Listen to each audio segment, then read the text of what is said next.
പഞ്ചാബി ഹൗസിലെ ഗംഗാധരൻ, CID മൂസയിലെ വിക്രമൻ, മീശ മാധവനിലെ ത്രിവിക്രമൻ, മലയാളികൾ ഇന്നും ഇടയ്ക്കിടെ ഓർത്തിച്ചിരിക്കുന്ന കഥാപാത്രങ്ങൾ. 14 വർഷം മുൻപ് നമ്മെ വിട്ടുപിരിഞ്ഞ കൊച്ചിൻ ഹനീഫ എന്ന അതുല്യ കലാകാരൻ അങ്ങനെ ഇന്നും നമ്മൾക്കിടയിൽ ജീവിക്കുന്നു.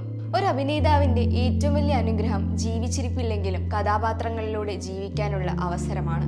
മലയാളികളെ ചിരിപ്പിച്ചാണ് കൊച്ചിൻ ഹനീഫ അമരനായിരിക്കുന്നത്. നിത്യജീവിതത്തിൽ കൊച്ചിൻ ഹനീഫയുടെ ഏതെങ്കിലും ഡയലോഗ് പറഞ്ഞിട്ടില്ലാത്തവരായി ആരുണ്ട്?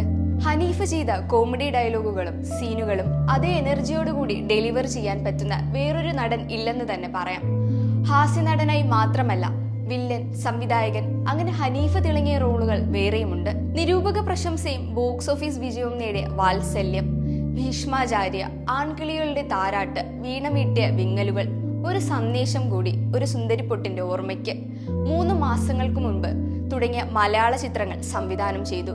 തീർന്നിട്ടില്ല, 8ഓളം തമിഴ് ചിത്രങ്ങളും സംവിധാനം ചെയ്തു. 300-ൽ പരം സിനിമകളിൽ അഭിനയിച്ച ഹനീഫയുടെ ആദ്യ ചിത്രം 1972-ലെ അഴിമുഖമായിരുന്നു. അഭിനയത്തിലും മലയാളത്തിലെ പോലെ തന്നെ തമിഴിലും ഹനീഫയ്ക്ക് ഏറെ അവസരങ്ങൾ ലഭിച്ചിരുന്നു.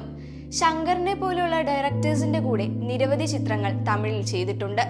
തമിഴിലെ ഹനീഫയുടെ അവസാന ചിത്രവും ശങ്കറിന്റെ എന്തിരനായിരുന്നു. കിരീടത്തിലെ കോമഡി ഗുണ്ടായ ഹൈദ്രോസും പുലിവാൽ കല്യാണത്തിലെ ധർമ്മേന്ദ്രനും അങ്ങനെ പലതരത്തിലുള്ള ഹാസ്യ കഥാപാത്രങ്ങൾ ഹനീഫ കൈകാര്യം ചെയ്തു. തമിഴിൽ ഹനീഫ ചെയ്ത മികച്ച വേഷങ്ങളിലൊന്നാണ് കമലഹാസന്റെ മഹാനദിയിലേത്. ഹനീഫയിലെ നടന്റെ ആഴം ആ കഥാപാത്രത്തിൽ വ്യക്തമായിരുന്നു. ക്രൂരനായിട്ടുള്ള വില്ലൻ കഥാപാത്രങ്ങളും ഹനീഫയുടെ കയ്യിൽ ഭദ്രമായിരുന്നു. കൊച്ചിൻ കലാഭവൻ ഗ്രൂപ്പിൽ നിന്ന് വില്ലനായി, സംവിധായകനായി, ഹാസ്യതാരമായി തിളങ്ങിയാണ് ഹനീഫ വിട പറഞ്ഞത്. ഭാര്യയും ഇരട്ട മക്കളെയും എണ്ണമറ്റ ആരാധകരെയും വിട്ടുപിരിഞ്ഞ് അകാലത്തിൽ ഹനീഫ പോയി. പക്ഷെ കാലങ്ങൾക്കിപ്പുറം ഹനീഫ ഓർമ്മകളിൽ നിലനിൽക്കുന്നു അദ്ദേഹത്തിന്റെ കഥാപാത്രങ്ങളിലൂടെ.